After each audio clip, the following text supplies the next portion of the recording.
What's Hot Thoughts about? I mean, saw somewhere that it had something to do with an encounter you and your girlfriend had in Japan. Yeah, that one of the verses comes from that. I wasn't there, but she was in Japan. She was out walking around late at night, and there were a lot of people out on the streets.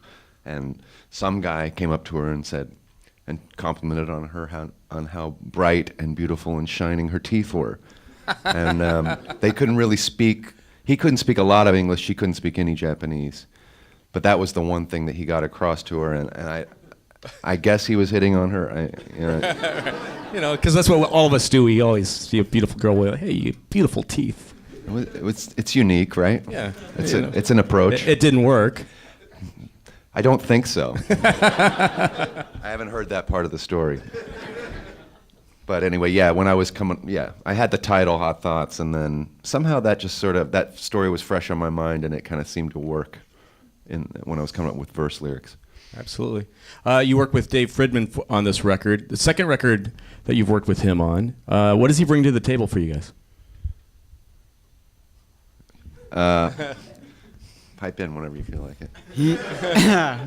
He's a great engineer, so he can get great sounds, and he can come up with these really cool sonic palettes that we maybe wouldn't necessarily be able to come up with on our own. Like one time he had Britt just go grab like 10 random pedals. He's like a shelf full of guitar effects. He said go find the most interesting looking pedals. So Britt came back with 10 of the weirdest looking pedals I've ever seen and plugged them all in, and I was like, oh, okay.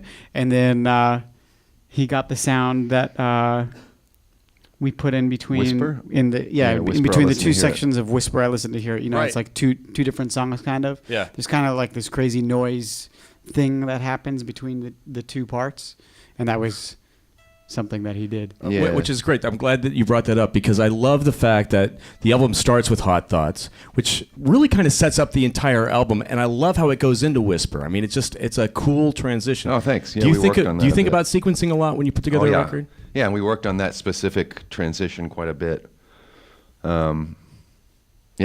Yeah, we do think about it. So I'm glad you noticed. I mean, it's weird because it's almost like a dying art, I think, because now with digital and we're kind of in a singles mentality where people can just pick out the songs that they want to hear. Right. And the art of the album is not as prominent as it used to be. Still there and still important and still a piece of art, but just not as prominent. But sequencing was such a big part of that. Right. And yes, the order of the songs is a big part of it, and then just the way that they flow into each other. And I always liked, records that, you could tell the artist put some thought into how this song is going to go into that one, and the fact that they cross over each other sort of creates this vibe. It's like the album doesn't go away, the music doesn't stop, and it just becomes this whole other thing. It's a journey, from start to finish. You're taking from point A to point B. Right. Yeah. Right. It's good. You've said that you wanted this record to sound like the future. Do you think you achieved that? I mean, and what does that sound like in your head when you sit there and go, "I want it to sound like the future," and you hear something in your head? Can you describe what that would? I think we just meant not rustic, not a rootsy record. We like those kind of records, but maybe not this time. Right. And I was writing a lot of the songs. I'd write them on my own sometimes, and then get together with Alex. And because Alex is such a whiz at keyboards, then it ended up being very keyboard-based record. It's a rock and roll record that doesn't have a lot of guitars to it. So that, to me, that's the future. I don't know. But that's cool, because when the guitar is there, it stands out more. Yeah, almost. exactly. That's a good point. Yeah. Here's maybe a lesson in things not to say in interviews, but because now you have to talk about it for the entire record cycle. But vape wave. Right. Yeah, that was something that just came up. Weren't we just we were talking about different genres, and we were like, we're going to make up a genre? Because everything is a wave, right? Isn't that how it happened? Something like that. We were at an interview bar.